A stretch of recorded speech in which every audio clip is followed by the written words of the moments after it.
Welcome to the only podcast about Mobile Legends, the Mobile Legends Podcast. I'm your host, PitbossPat, and today we've got a great show for you today. Finally, M3 has begun.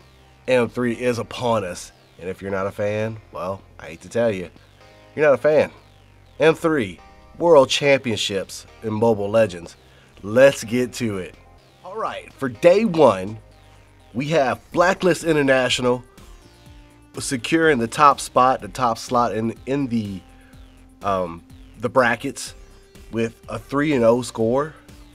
We have Badell with 1 and 2, Red Canids 1 and 2, and Malvinas Gaming 1 and 2. So for the day one, this will be interesting how things shake up, because for every game they win, they get 1 point. So as the brackets start forming up, of course, Blacklist International, which seems to be the favorite, is going to have one of the top slots per day. So we'll see how that shakes up. So how did they get to this? I was blessed to be able to watch some of this on Facebook Gaming. And man, I tell you what, the matches were intense. It was crazy good. They did such a wonderful job. And I want to give a hat tip out to the casters on Facebook Gaming. They did a phenomenal job keeping people interested. They kept me interested. They kept talking. Man, it's well laid out. It's very professional. I was blown away by what Facebook Gaming was doing and what M3 had done for Facebook Gaming. It was very, very, very impressive. I was just riveted. I was like, oh man, I gotta watch the next match, but I had to go to sleep because it was like 1 o'clock in the morning for me, and 3 o'clock in the morning for me came, and I'm like, oh man, I want to watch the next match, but I gotta go to sleep and do the podcast. So yeah. So how did this all shake up for the day one results? So Blacklist International started, and Red Canids started off the game. Blacklist winning. Malvinas Gaming and Badell, Blacklist International and Badell, Red Canids and Malvinas Gaming, Blacklist International and Malvinas Gaming, and Red Canids and Badell. Now, it kind of gives you an advantage if you get to see what the other team is doing, because there's so little. From what the casters were saying, it was so hard to do like scouting of the other team and finding out what the other team had, their strengths, their weaknesses. But man, I have got to tell you, Blacklist International, I was absolutely riveted by what they did. That's one of the games I saw. I think I saw the Malvinas Gaming and Badell. I know I saw 2 matches. I saw the one Blacklist game, which was phenomenal, and I'm going to do a reaction to that game later on today on YouTube, so go check that out whenever I drop that. But man, what a great tournament. First day, I was just absolutely blown away from what they were doing, man. It was just phenomenal. It was phenomenal. So with that in mind, we have day 2 coming up tonight, or early morning time, my time, afternoon you guys time in the East, December 7th. Then we have the Group C, which is the group Go Bloodthirsty Kings.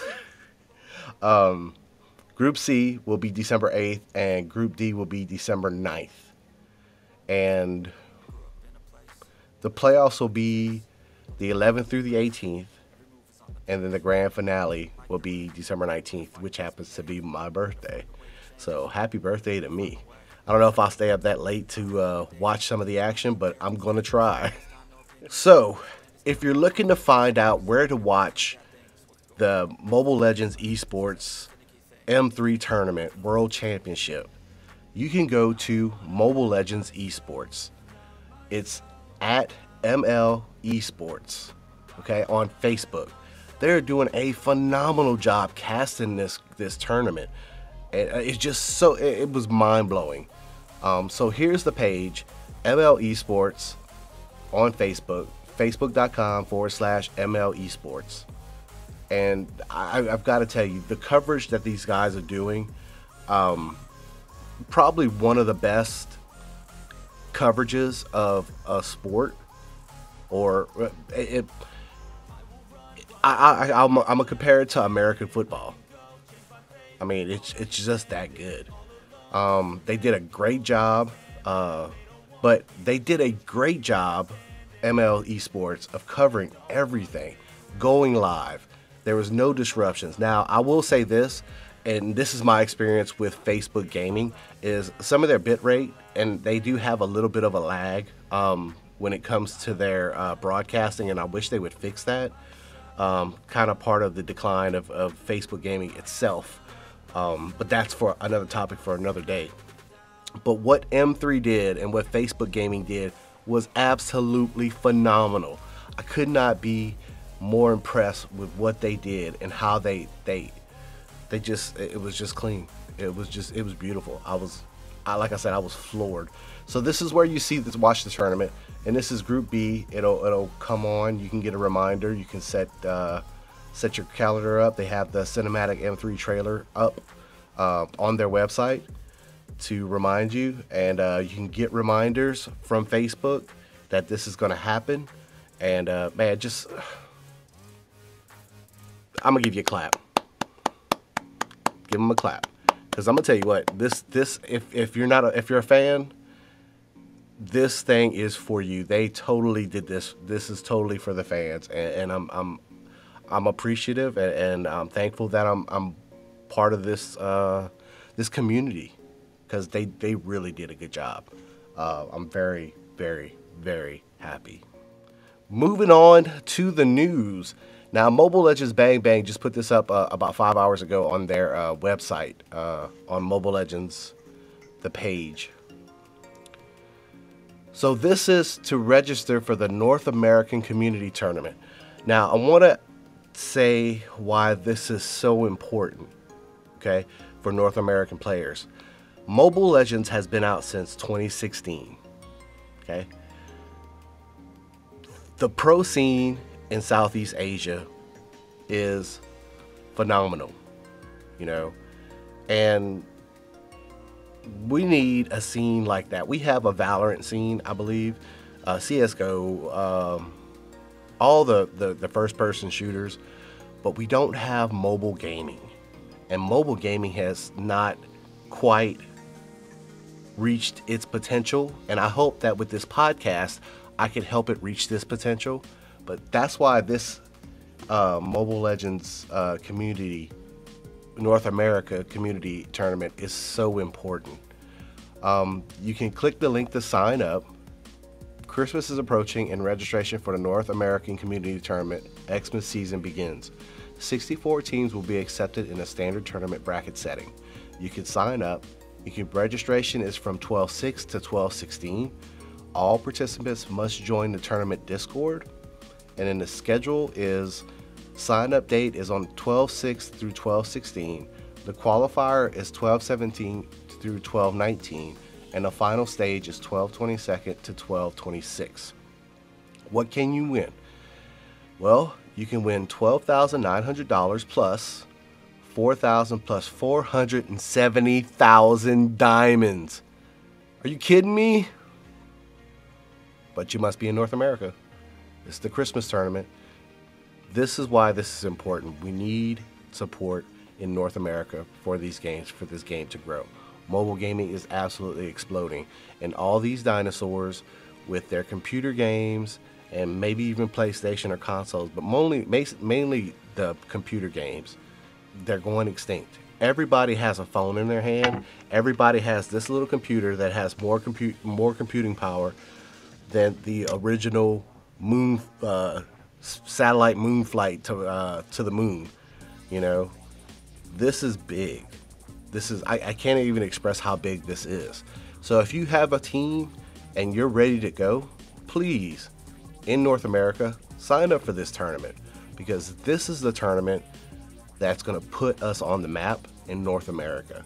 All my North American players, I love you guys. Do it. Get in here. represent North America. We need the talent. Southeast Asia can't be the only ones playing this game.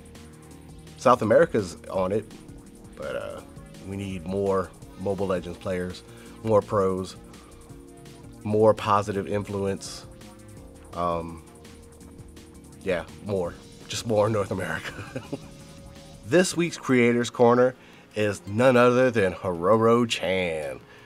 Love Hororo-chan. She makes, and I hope this is she. Oh man, I didn't even think about that. She's got her little signature little emote there. She's so cute. Hororo-chan. Hororo-chan. We're gonna give some of the stats, which was mind-blowing to me. And if there was somebody else besides Batowski that I look up, I find Hororo-chan. She's done a great job on her YouTube channel. So she has 2.7 million followers. Her best video, let's take a look at this because this is mind-blowing when you see it. Her best video has 6,200,000 views. That is amazing. That is unbelievable, unfathomable. Her second one has 5 million. I mean, what can you say? For a Mobile Legends creator, that's pretty strong. I don't know too many creators that do that. Her oldest content, so Hororo, from what I can tell, was from 4 years ago. So 4 years ago, Hororo has been building her channel out, and which speaks to the testament of building a YouTube channel building a YouTube channel. 4 years of content, okay? Her stats and her rankings, this is pretty amazing because she's better than Batowski, which, I mean, you know, hey, it is what it is. But her subscriber rank, she is the 6,176 in the gaming category. Her viewer rank is 5,622. That's pretty high in gaming, which is an ultra competitive, I would say saturated, and it is saturated because everybody can play a game and post it. But to make content that'll benefit the audience is pretty impressive. You can also follow Hororo on Discord. I believe she has her own Discord. Her Facebook page is discontinued. I couldn't find her Facebook page, but she is active on Twitter. So if you'd like to follow her on Twitter, you can go there and follow her there. And that is the Creator Corner Spotlight, Hororo-chan. In honor of M3, we are going to review the man, the myth, the legend, Roger. Let's take a deep dive into his story and find out what makes Roger Roger. Roger lives outside the Black Forest in the east of the Megalith Wastelands. He was once an upstanding soldier of the Empire whose greatest strength and weaknesses was his stubbornness. After leaving the army, he became an experienced hunter who earned a living with his trade. Many dangerous animals live in the Black Forest. The most terrifying of these are not the rare magical beings, but the hundreds of wolves led by Pale Tusk, the new Wolf King. They use their skills in group tactics to attack in packs, and Pale Tusk himself was awakened magic abilities within him with the help of the ancient power. In order to satisfy their need for food, the wolves began to appear outside the borders of the Black Forest, where they would attack travelers passing by. Motivated by his sense of justice, Roger decided to remove this threat to the common people. He followed Pale Tusk's tracks and discovered the wolves had surrounded a small village in preparation to attack. Suddenly, a wolf's howl broke the silence. The pack of wolves rushed in and attacked all the inhabitants in the village. Just as Pale Tusk was about to feast on an injured little girl, Roger used his hunting instincts to launch an attack and save the girl, whose name was Ruby. Roger succeeded in pushing back Pale Tusk and his wolves, but was injured by the Wolf King in the battle. Roger mimicked the language of the wolves to warn Pale Tusk to leave the village. The retreating Pale Tusk looked back at the bloodied Roger, a look of enmity in his eyes. Unable to forget the fear that pierced his heart that day, Roger began to worry that Pale Tusk would come back for revenge. He began to train Ruby in how to fight wolves. During his training, his body began to change. He knew these changes were somehow related to Pale Tusk. For the safety of the others, Roger left the village in secret. When Roger returned to his home, he slowly realized that the ancient power Pale Tusk carried had begun to infect his body. Even one of the pure heart, one who misses not once his mighty prayers, is helpless to resist the lupine transformation in the dark grass under the moonlight sky. One night of the full moon, Roger was horrified to discover that the legend was true as he transformed into a werewolf. In order to avoid hunting others in his deranged transformed state, he had no clue but to leave his home. Roger has an HP of 2,730, an HP regen of 7.2, a physical attack of 128, a physical defense of 22, an attack speed of 1.05, attack speed is 100%. He has a mana of 450, he has a mana regen of 15, a magic power of 0, a magic defense of 15, and a movement speed of 240. And that is the Hero Spotlight, Roger, 4M3. Alright, moving on. This week's banned heroes, and I figured there would be some moving and shaking, especially with M3 coming on and them making the hero adjustments right before M3. So let's take a look at what's going on and who's being banned. We have number 1, Amon, being banned at 69.81% of the time. That is slacking off. It looks like Amon's being banned less and less, especially in Epic play where I am, stuck in Epic hell. Number 2 is Valentina. She's broken, no doubt about it. They're going to fix her. Number 3, this is kind of surprising. Natan has jumped to 43.46%. As people start using him, I kind of figured that Natan would start getting the ban hammer pretty quick. Number 4 is Karina. Karina's always getting banned. Her immune is just, she's tough to deal with. Number 5 is Paquito. Number 6 is Vale, being banned at 23.96%. Number 7 is Xborg, being banned 23.78%. Number 8. Now, okay, Aldous is going to get banned after Blacklist used him for the split push technique, which I'm going to cover in another video. But 21.79% is how much Aldous is being banned. Number 9, Lancelot, being banned 19.08% of the time. And bringing up the rear is Hayabusa. Hayabusa being banned 16.36% of the time. It looks like the assassins are getting the ban hammer. I noticed that in the M3 tournament. So I think they're, as far as for the pro scene, that's what Moontide expected to happen. So Hayabusa rounding out the top 10 of the top 10 heroes being banned this week. Thanks for staying with me. Bye-bye.